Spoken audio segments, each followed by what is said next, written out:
kungam! Slāv mūsu Jēzum! Mēs pateicamies Tev, kungs. Mēs esam šeit nākuši, lai Tevi satiktos, mans Tēvs. Mēs vienosimies visi šeit, šajā zālē, lūkšanā.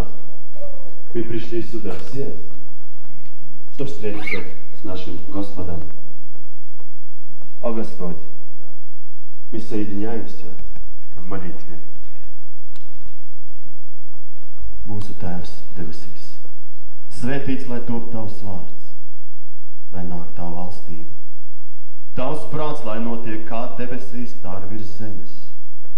Mūsu dienišķo maizi dod mums šodien. Un piedod mums mūsu parādus, kā arī mēs piedodam saviem parādniekiem.